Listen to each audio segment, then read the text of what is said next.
Heriberto, Sí. ahí en este trabajo nos falta una compañera que falleció hace 2 años, ¿no? Que era de Mague, se llama Raquel Ní. Y casi, bueno, sin ella hubiera sido imposible ese trabajo. Sí, sí, tengo aquí, sí, de Raquel, pero no sabía que ya Sí, había, sí, por eso, bueno, que ya había para... fallecido. Está bien. Y después está también que aquí detrás hay una mesita con un libro que han editado con la reserva de la biosfera, que tiene que ver con la flora de la reserva, ¿no? En biosfera, que aquí, si alguien quiere adquirirlo al final, está aquí. Y después, un poco para cerrar, en cierta manera, todo el trabajo que han hecho ustedes de campo,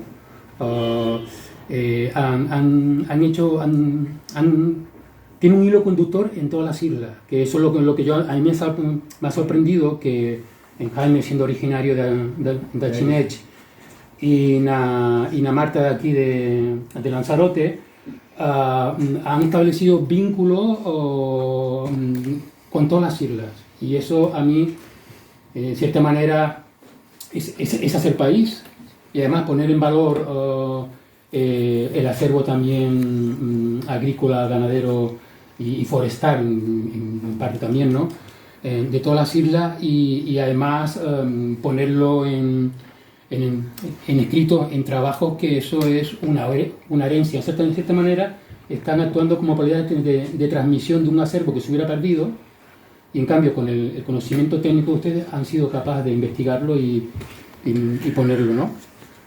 Y ya para acabar,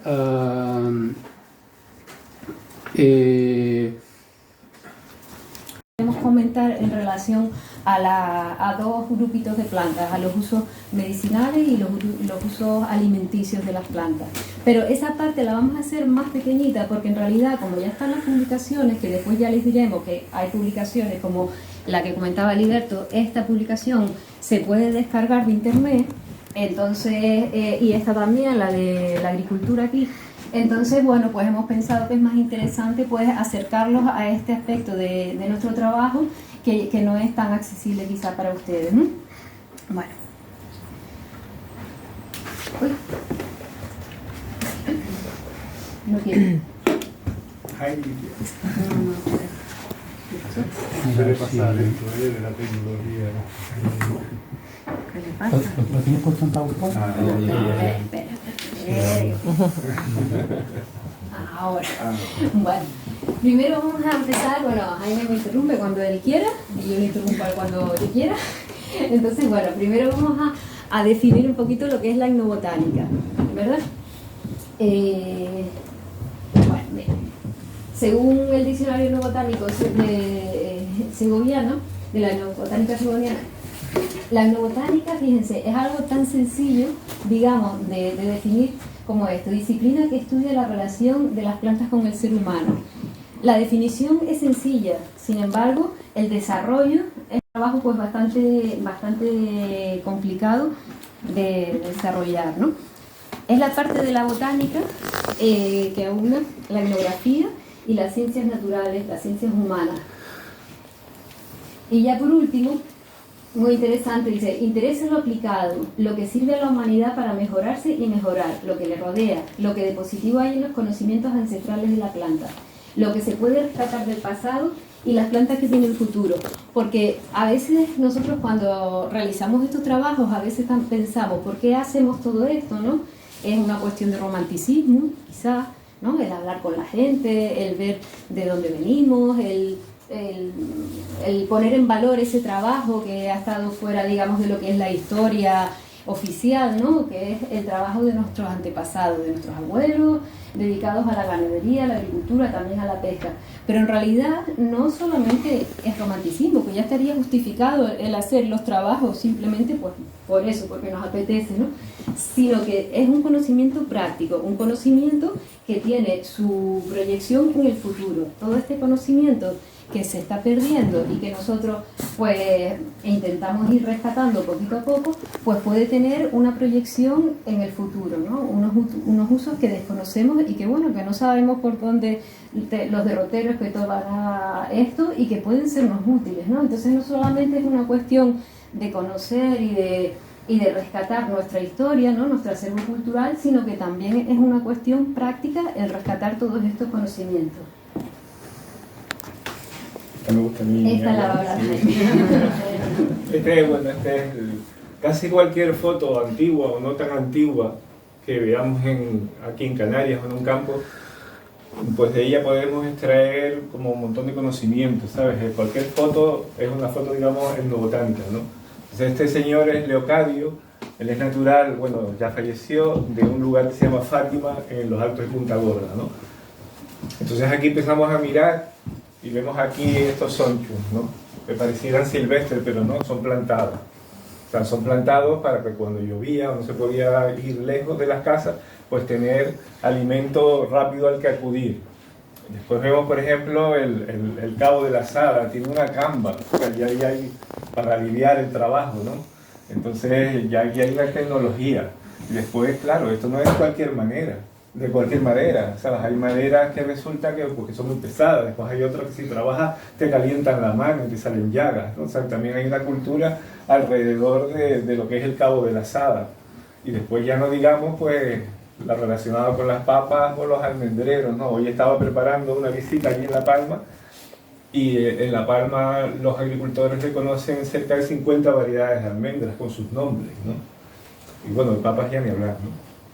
Entonces, que bueno, que cualquier foto, cualquier imagen está llena de conocimientos etnobotánicos, ¿no? Nos gusta poner a la señora Dolores de Nazaret, que falleció el poquito de hablar con nosotros, y que bueno, y que simplemente en esta foto pues también hay un montón de conocimiento pues es conocimiento etnobotánico.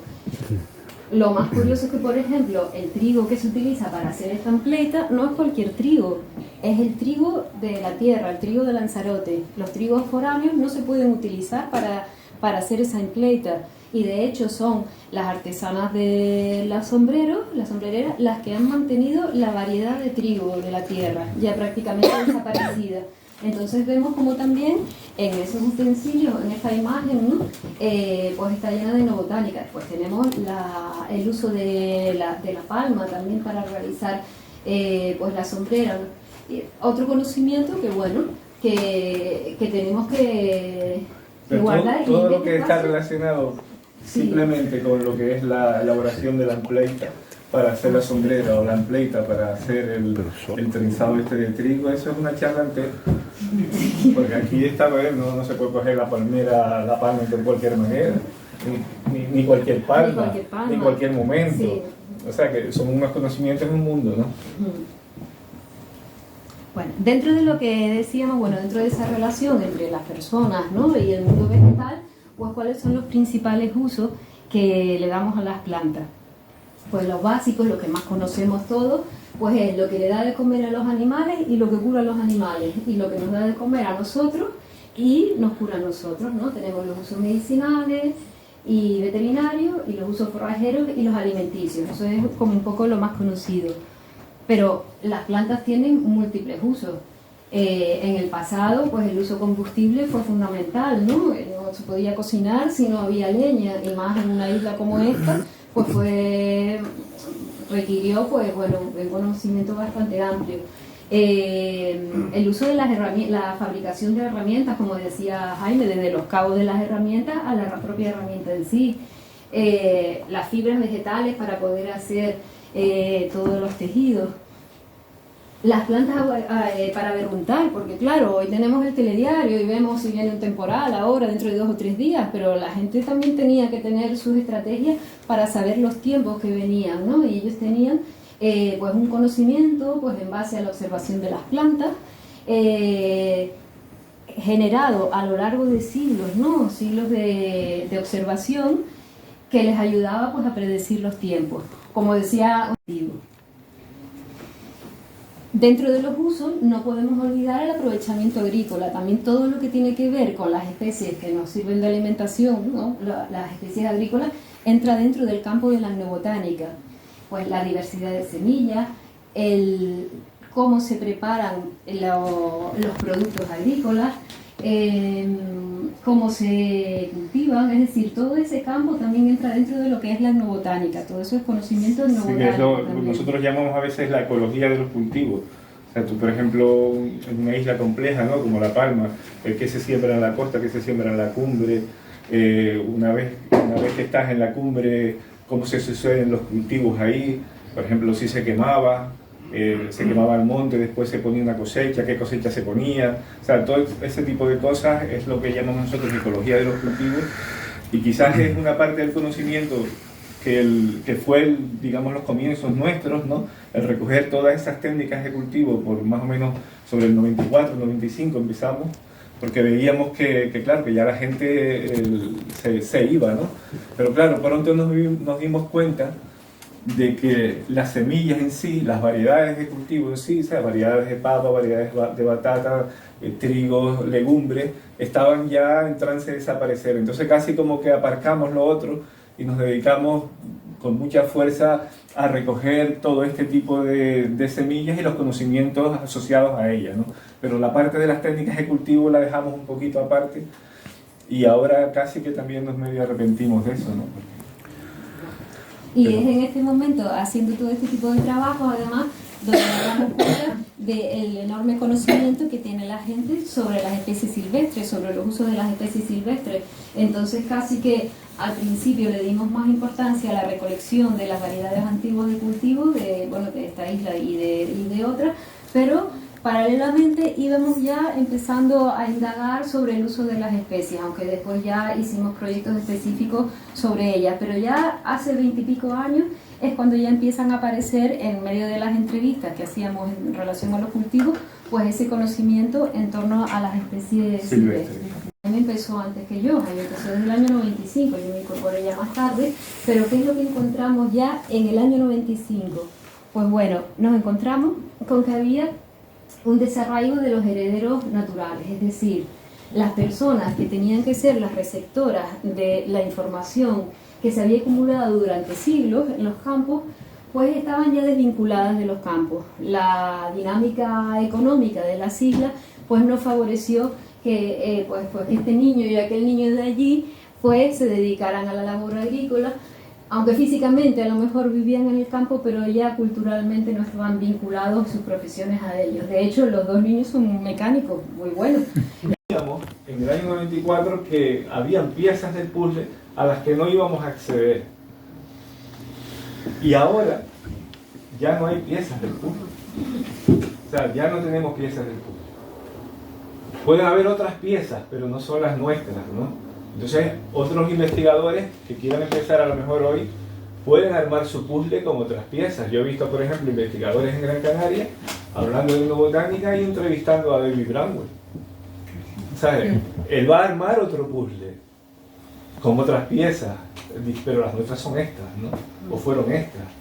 Entonces ya nosotros estamos casi ya negados a hacer más entrevistas, ya casi no hacemos, ¿no? Porque la brecha de conocimiento. Nosotros, por ejemplo, hace una semana estábamos transcribiendo una entrevista en La Palma, en el año 94, de un señor que había nacido en 1898. O sea, tenía casi... Ese señor vivió durante 3 siglos. O sea, vivió en 3 siglos. Era de franceses en La Palma. Y ese señor nos contó en el año 94 que él conoció a otro señor que vivió en 3 siglos. O sea que ya nos remontamos ya a 1790 y algo, ¿no? Y decía que era un señor que vestía de lino, que iba con la lanza y un día le compraron unos pantalones y decía que los pantalones no le gustaban porque lo enfrenaban, como no iba con elástica, ¿no? O sea que para nosotros estos, digamos, son informantes muy buenos, ¿no? Y a medida que va pasando el tiempo, pues los conocimientos se van diluyendo, se van tergiversando y más hoy en día, ¿no? Donde ya no sabemos de dónde vienen casi, ¿no? Por eso era lo del título, ¿no? Sí. La investigación etnobotánica, pues cuando empezamos ya nos dimos cuenta que es un trabajo pues realmente complicado. Aunque no parezca. Aunque Soy no yo. parece, exacto. Soy yo. Ah, no, porque- sí, este es él. No, y aunque no parezca, pero está bien el comentario, porque en realidad no parece que sea un trabajo complicado, porque tú puedes pensar, oye, pues mira, qué bien ir a hablar con un señor mayor, qué agradable, no, lo siguiente, pero en realidad después de eso, y también ahora vamos a ver durante esa entrevista, hay un montón de cosas que hay que trabajar y demás, entonces bueno, son trabajos realmente complejos, muy satisfactorios y que da mucho gusto hacerlos, pero son trabajos realmente complejos. Una de ellas, porque bueno, pues se manejan muchos ámbitos del conocimiento, pues se maneja la botánica, es fundamental, se maneja pues la etnografía, se maneja la lingüística, incluso se maneja el tema de pues tener o indagar sobre temas médicos. Cuando nosotros hacíamos las entrevistas, pues salían un montón de enfermedades que en el pasado le llamaban de una manera, nosotros no teníamos ni idea de lo que era, y bueno, y también tuvimos que ir buscando por ahí información y demás. Entonces hay que manejar, pues digamos que muchos campos, aunque sea un poquito, ¿no? Bueno, Jaime de la botánica lo maneja mucho. Esta es otra de las cosas que tenemos que hacer, pues, para preparar las entrevistas. La cuestión de género. Resulta, todo esto que estamos contándole, en realidad ha sido fruto de años, de todas las entrevistas que hemos hecho, pero nosotros no sabíamos en O realidad. sea, no teníamos formación antropológica, Exacto. ¿no? Nosotros somos de Ciencia, agrícolas, ¿sí? Entonces, todo esto ha sido, pues, entrevista tras entrevista, viendo las cosas, los fallos que cometíamos, las cosas por donde podíamos ir para hacerlo mejor y demás. Bueno, pues enseguida, bueno, nos dimos cuenta que las mujeres y los hombres nos transmiten distinta información, ¿no? Entonces, manejan distinto conocimiento. Estos son dos señores de los primeros que entrevistamos, María y Policarpo.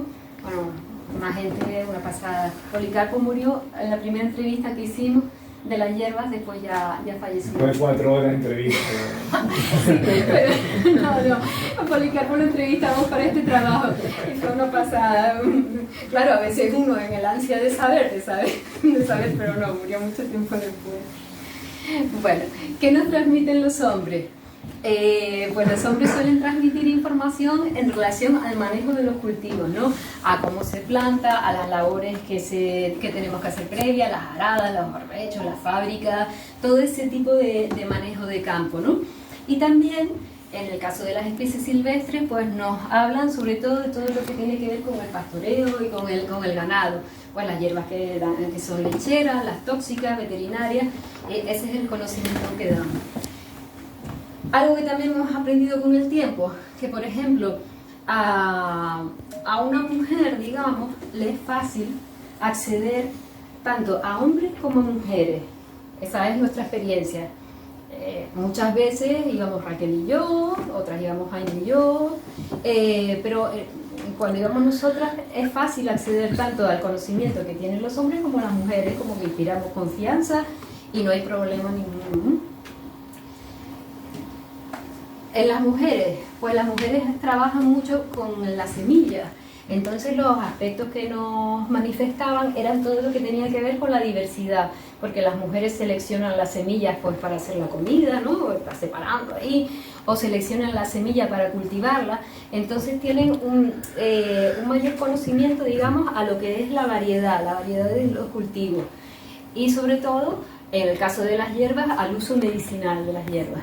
Difícil, o la experiencia nuestra es que para un hombre es más difícil acceder a una entrevista con mujeres.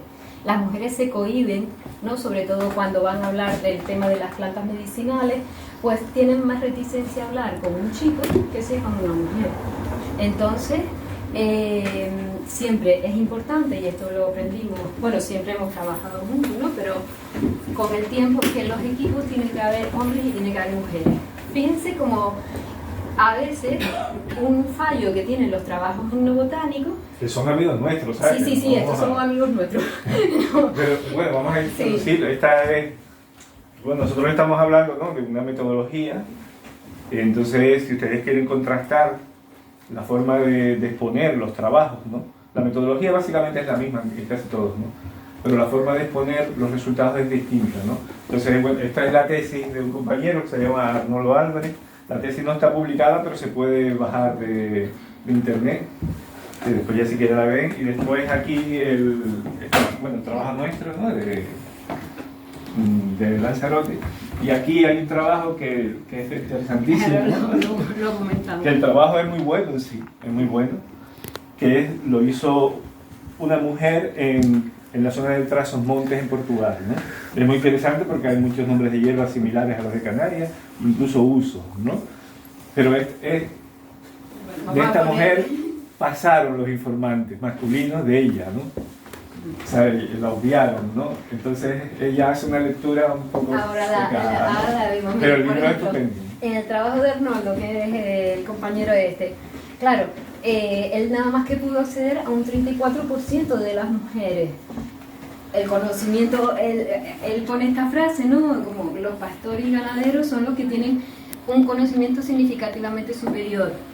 Pero claro, es que en realidad nos ha faltado aquí un cacho de este quesito, ¿no? Teníamos que haber completado con más mujeres, ¿no? Entonces digamos que es una lectura a lo mejor un poco sesgada, porque no hemos llegado a lo mejor al porcentaje de mujeres que deberíamos haber llegado, ¿no? En el caso de yo me callo, ¿no? No entrevistamos a muchas parejas juntas aquí nosotros. Pues me da mucha pena porque tenemos unos trocitos de verdad que muy, muy interesantes. Las entrevistas a grupos son, si cabe, más complicadas, ¿no? Sí. Normalmente los etnobotánicos así tradicionales suelen acudir a este tipo de entrevistas, ¿no? Esto, lluvia de ideas, cosas así, ¿no? Nosotros no solemos, salvo que nos veamos abocados a ello, ¿no? Yo puse lo de lluvia de ideas porque en realidad las entrevistas a grupos, perdón que te interrumpa. Sí. Pero en realidad las entrevistas a grupos son un lío enorme. No se pueden transcribir después, claro. Es muy complejo, ¿no? Pero, por ejemplo, en este corrito, esto es en La Gomera, mira la lata de galletas, engordamos 5 kilos. La Gomera fue una cosa... En realidad ahí las relaciones de los hombres y las mujeres pues están al mismo nivel y en realidad es muy difícil de trabajar después de esas entrevistas, pero sí que aportan como muchas ideas, pues habla uno, el otro, es como que se van alimentando unos con otros, ¿no? Los comentarios, por eso puse lo de lluvia de ideas, sería lo que hoy se hace como una técnica súper moderna, ¿no? Y en realidad el grupo como que funciona así. Si después ya nos interesa cosas especiales y demás, de ahí sale información que podemos utilizar después en otras entrevistas. Muy complejo. Sí, el letraje... Nosotros tenemos, por ejemplo, casos en Gran Canaria de ir a entrevistar a un señor y resulta que entramos en la boca del lobo, era un señor como referencia y se reunían todos los viejos allí, acabamos con cerca de 8 o 9 viejos allí, aquello era imposible. Entonces, siempre algo porque había algunos muy mayores, ¿no? Pero en general esto de los grupos es complicado. Ay, qué pena no poder ponerles el sonido, sí, la porque verdad esto no tiene desperdicio. Bueno, porque es que tendría que desconectar esto y si desconecto esto... Antonio España. Sí, conozco. Partimos de que siempre, hemos hablado un poquito de las personas a las que entrevistamos, pero ¿qué pasa con nosotros, ¿no? Con los entrevistadores y las entrevistadoras? Pues que siempre somos personas ajenas, ¿no? Siempre somos personas ajenas al ámbito y al ámbito cercano pues, de la persona, ¿no? Entonces, tenemos que intentar hacer sentir cómodos a las personas. El Museo de Ciencias Naturales, que he trabajado en él, que a lo mejor tiene miles de pliegos, puedo decir a lo mejor que 10.000 pliegos es lo mejor que pueda tener, o poner 9.000 registrados. No creo que haya, exceptuando los que yo he depositado, 10 con nombre verdadero. O sea, en 7.000. Por el 7 pliegos en 7.000. Sí. Con nombre vernáculo. O sea, ha habido en estas generaciones nuevas de botánicos un absoluto desdén por la parte cultural. Bueno, este es lo que habíamos puesto, ¿no? Vemos, por ejemplo, aquí, este es un pliego del barrio que estaba depositado en el museo, en el archivo de La Palma. Y probablemente sean los pliegos más antiguos de Canarias, digamos, de plantas herborizadas en Canarias, depositadas en Canarias, ¿no? Porque claro, que era ahí material muy antiguo, ¿no? Y ves aquí ya como recoge, ¿no? Miguel Aramacena, tal, Arayuela, La Palma, tal, ¿no? Y tienen su nombre vernáculo. Y después, bueno, claro, esto es importantísimo, y esto es probablemente la mayor, digamos, el mayor fallo de los etnobotánicos, que su formación, digamos, en taxonomía no es grande, ¿no? Entonces, la mayor parte de los estudios etnobotánicos, o estudios, por ejemplo, hechos sobre todo a lo mejor en otra época por maestros, geógrafos, apenas recogían o apenas vinculaban un nombre científico con un nombre popular, ¿no? Entonces, por ejemplo, tenemos libros en La Palma, con las plantas medicinales de La Palma, donde casi todas las determinaciones pues, son erróneas, ¿no? O miradas en un libro. Entonces, esto es importantísimo. Hoy, sobre temas de plantas medicinales, sin que esté avalado por un pliego. Entonces, en este caso, por ejemplo, este estudio tuvo gran repercusión porque habían encontrado, pues, como que una planta común, ¿no? Que está aquí, la rascapimpina, ¿no? Pues, ayudaba, bueno, o colaboraba en la destrucción de células cancerígenas, ¿no? Entonces, ellos dejaron pliego. Al poco tiempo le dijeron, no, en la India esa especie no está. Entonces ya volvieron otra vez, analizaron bien ese pliego y vieron que no era esa especie, imagínate. Entonces ya estaba todo el mundo por aquí cogiendo esa especie. De hecho, se amplifica, ¿no? La especie Phagonia crítica, que tiene una distribución grandísima, puede ser beneficiosa contra el cáncer de mama, ¿no? Eso se amplificó de una manera exagerada, pero no era la Phagonia crítica. Era otra especie de Phagonia. Y eso lo pudieron resolver porque habían dejado un pliego de baño.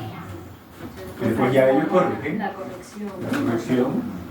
Claro, ahí la importancia de tener registrado en forma de pliego de baño. Exacto, y cuando se recoge una información siempre al nombre vernáculo, pues hay que añadirle pues la especie que es, ¿no? Bueno, no te delante, qué chungo eres. Lo que queríamos transmitir, ¿no? Que el consumo, ¿no? Hay un montón de especies que se pueden comer aquí en Lanzarote.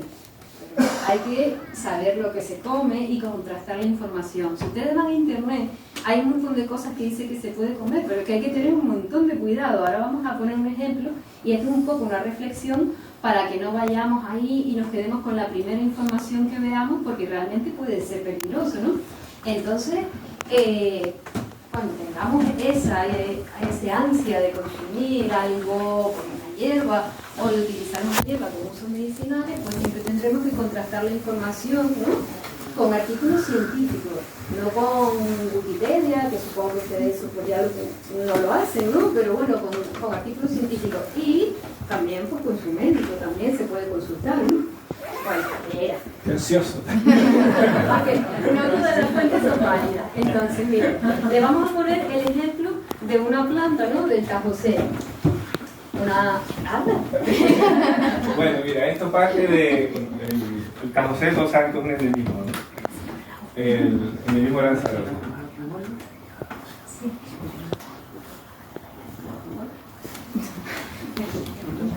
Bueno, entonces, esto es un extracto de un libro que publica la Reserva de la Biosfera y bueno, lo firman botánicos, a través de los botánicos así reconocidos. Entonces, bueno, estamos hablando del tajosero, una planta endémica de Lanzarote, ¿no?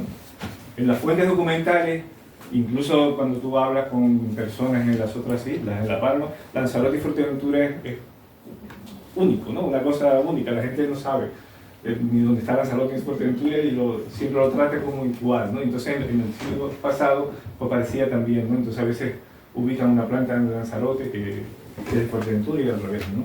Entonces bueno, para analizar, ¿no? La idea es que cuando lean, ¿no? Hay que leer las cosas con criterio, ¿no? Entonces, bueno, la infusión de esta planta tiene muchas propiedades curativas. Estamos hablando de tajosero en endemismo. Antiséptica, digestiva, diurética, dermática, tonificante del aparato circulatorio, pectoral, carminativa, antiespasmódica y antihelmíntica, ¿no? Muchacho. ¿Y dónde sacan esto? Entonces yo empiezo a mirar y empiezo a buscar. Cuando estábamos haciendo precisamente este libro, el segundo volumen, yo no encuentro ningún estudio sobre el Tajo C. Digo, entonces, ¿de dónde sacaron esto? Entonces resulta que hay un libro de Pérez de Paz, que es un profesor de botánica de la Universidad de La Laguna, que lo hizo con otra profesora, que es el Stanley Kennedy, ¿no? Entonces te ves que todo esto son propiedades del tomillo. O sea, que es el Thymus vulgaris, que es del mismo género. Entonces resulta que en ese libro estaba el Thymus vulgaris y el Thymus eriganoides. Entonces se equivocaron de línea al copiar. O sea, que trasladaron así de golpe todas las propiedades supuestamente del tomillo a esta especie. O sea imagínate, ¿no? El tremendo error, ¿no? Después dice, además tiene propiedades culinarias equivalentes a las del tomillo, pudiendo utilizarse como condimento en salsas y guisos. Y después dice, curiosidad. Dice, los primeros pobladores de Lanzarote. Lanzarote era la biosfera, ojo. Dice, los primeros pobladores de Lanzarote lo usaban para cuidar los catarros. Entonces, vamos a ver. ¿En base o sobre la base de qué fundamento? O sea, ¿se han encontrado Tajo C en los yacimientos aborígenes? No. ¿Hay referencias documentales sobre el uso del Tajo C para los catarros de los aborígenes? O sea, esto es tapadillo. El cultivo puede ser una buena opción para personas que prefieran las medicinas naturales. Bueno. Entonces, claro, la gente se lee eso, se habla de la biosfera, aparecen ahí la gente los que escribieron eso, que son realmente gente digamos, seria, ¿no? Es una noticia grande esta. No sé y está poniendo encima del Tajo C, que se pone endemismo, ¿cómo se propone? Total, que si después vas a las fuentes, digamos, bibliográficas del siglo XIX, aparecen dos referencias, la otra no la hemos puesto aquí, que es la de la Inquisición, que te viene a decir que es un abortivo.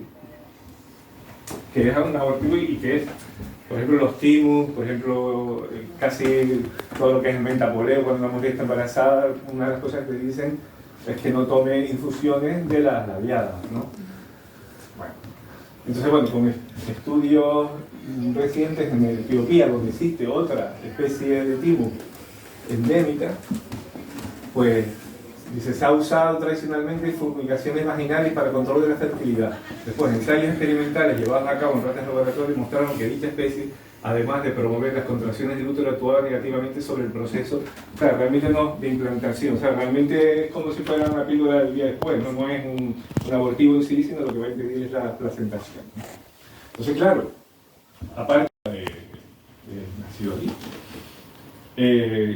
hay otro documento de la Inquisición donde habla también de una hierba que se llamaba tajos, ¿no? Que la encuentran en la casa de aparentemente una prostituta en el puerto de la Cruz en 1700 y algo, ¿no? Entonces, claro, bueno, y aquí nos dijeron también que era una planta que se usaba para que las cabras botaran las balas. Estamos hablando de una planta que las fuentes documentales o bibliográficas nos dicen que tiene un potencial abortivo, o en este caso probablemente, ¿no? Y estamos aquí armando un tinglado sin necesidad ninguna, ¿no? Entonces, claro, siempre hay que tener como mucha precaución con las cosas que escriben, incluso con las que escribimos nosotros, ¿sabes? No se crean nada, ¿sabes? Porque... Entonces después teníamos otro ejemplo, ¿no? Sí, entonces, bueno, a ver, aquí fue una pifia grande. Yo no sé cómo se pasó esto, pero fue una pifia enorme y que puede ser bastante peligroso, ¿no? Hierbas en las que te hacen agua fresca o agua caliente. Nunca supimos ubicar en realidad cuál es, porque una son fresca y otra es caliente, pero era una pauta general, ¿no? Pues la estrella de mar es agua fresca, las malvas son agua fresca, y después esto también, algo ancestral, ¿no? Y en todas las islas son los números impares los que se utilizan para hacer las aguas. Nunca, nadie nos dijo que se hace el agua de 4 hierbas.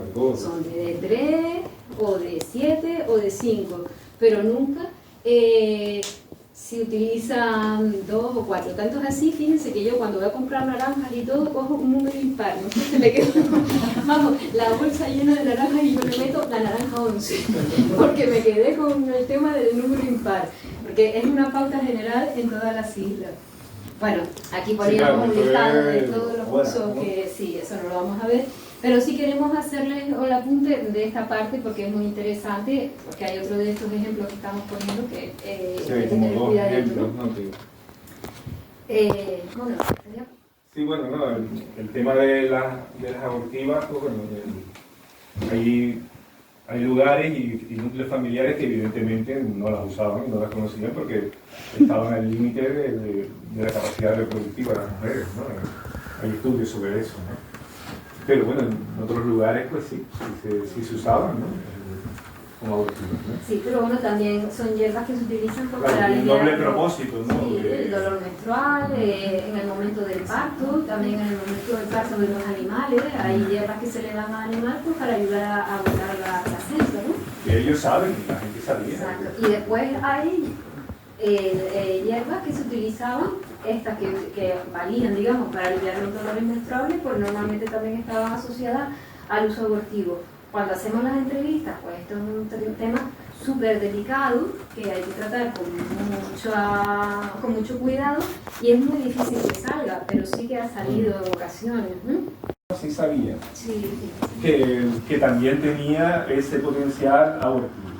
Pero claro, ya digamos, las últimas generaciones, este conocimiento abortivo ya se ha ido diluyendo.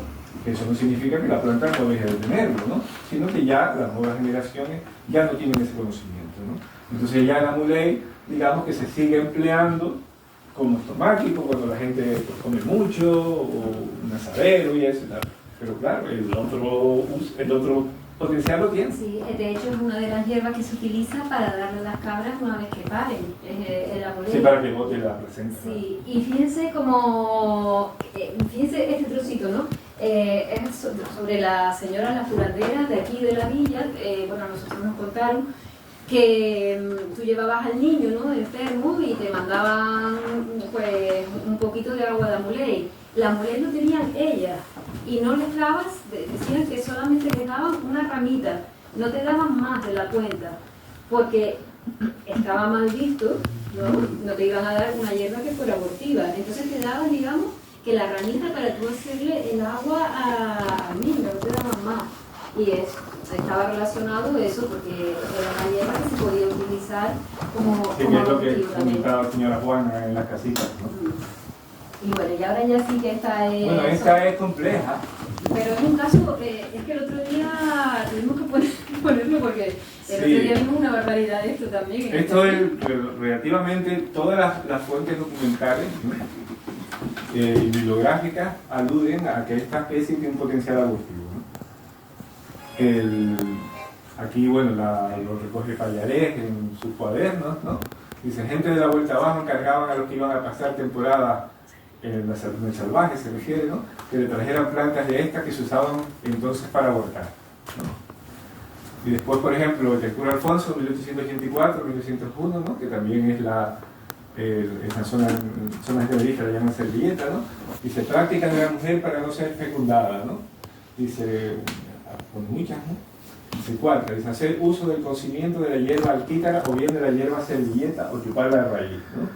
Y después, este quizás es el más antiguo de un médico o protomédico, ¿no? en las Palmas de Gran Canaria, donde intentan evitar la venta de plantas que fueran abortivas, ¿no? Entonces, entre las que nombra Carlos Corredor, que es como llaman en el norte de Gran Canaria a la servilleta, ¿no? O sea que está claramente, pues incluso tenía uno por ahí de Fuerteventura también, que era Castañeda en Fuerteventura, que lo cogí hoy, también lo nombraba, dice Castañeda, estamos hablando de un coetáneo de Tempura Afonso, y dice, son poco frecuentes los abortos, ¿no? Pero dice, para provocarlos emplean, según la voz popular, greña de ulaga y raíz de servilleta, ¿no? O sea que es muy conocido que esta especie tiene ese potencial abortivo. Y después, no sé si traje el libro, no lo traje, estudios ya en la miristicina, que es la que está en la nuez moscada, y la nuez moscada también es un abortivo muy conocido, ¿no?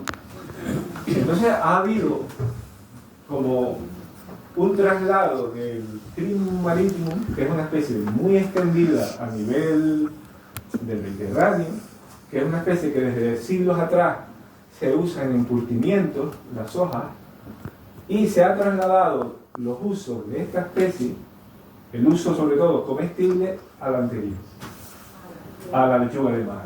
Entonces hoy en día te puedes mirar en internet, y la gente la está comiendo.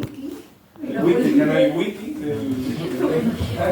Pues fíjense lo que pone, dice que tiene, fíjense, dice que se ha utilizado en ensalada. Nosotros no vamos con eso, pero bueno, teniendo un alto contenido en vitamina C. Según un estudio realizado, tiene propiedades diuréticas, estomacales, carminativas y también se ha utilizado para estimular o favorecer el flujo menstrual. Pues claro, claro. Vale, y aquí en curiosidades te pone como que los marinos cuando iban para cruzar el océano y demás, pero pues eso comían, es puro cuento, porque es una planta endémica de Marruecos y de Canarias. porque decían que era antiescorbútica. Fija, este artículo que es de la revista médica de homeopatía, ven que las plantas son además como muy similares. Fíjense qué casualidad que pone que los romanos lo utilizaban cruda para sus ensaladas, ¿no? Estamos hablando de esto, pero se ve que Canary Wiki pues también es una planta antiescorbútica, qué casualidad que aquí te pone que es antiescorbútica. Dice que los navegantes de otros tiempos llevaban en sus largas travesías, y aquí es una traslación de información.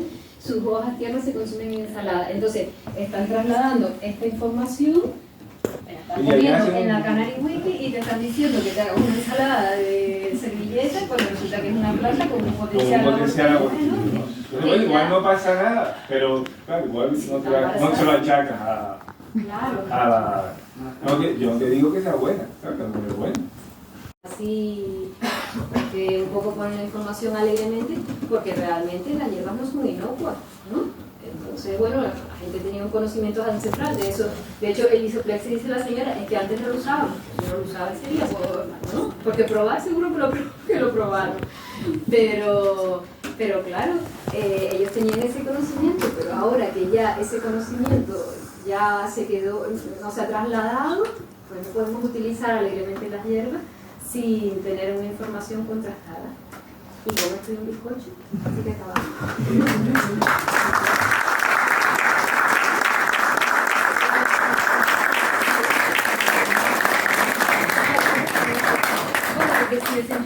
Pues gracias por venir, no esperábamos menos, como decía la mía.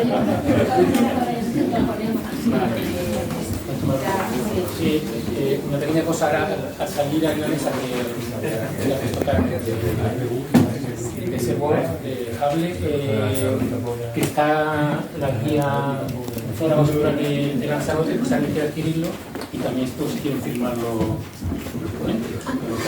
si quieren. Y bueno, antes de comentar, si alguien quiere hacer una pregunta, antes de yo decir una cosita, si alguien tiene alguna duda o algo. Bueno, lo primero es agradecerle a los dos la participación con nuestro programa de actividades, que ya estamos próximos a finalizar, y quería aprovechar para informarles de los próximos eventos. Mañana tenemos una charla en el Aljibe Henaría a las 12, muy interesante, de un doctor en historia, de Rubén Sosa, que nos va a hablar de la desaparición de la masí en Canarias, de la lengua masí en Canarias. Está muy interesante, y posterior a la charla tenemos un guitarrista que va a tocar música del norte de África, así con un estilo un poco bereber, y creo que es un día apropiado porque además es día de mercadillo en Aría y se puede aprovechar. Ha sido muy interesante, a mí me ha gustado mucho porque aparte tienen una capacidad comunicativa importante y se transmite ese amor, o sea, es que hablan con un amor a la gente que han entrevistado y a esta naturaleza que esperemos que no esté próxima a desaparecer, que visto lo visto, creo que vamos por ahí. Agradecerles la presencia, a la biblioteca por habernos cedido el espacio, al compañero Liberto por la presentación y a ustedes por estar aquí.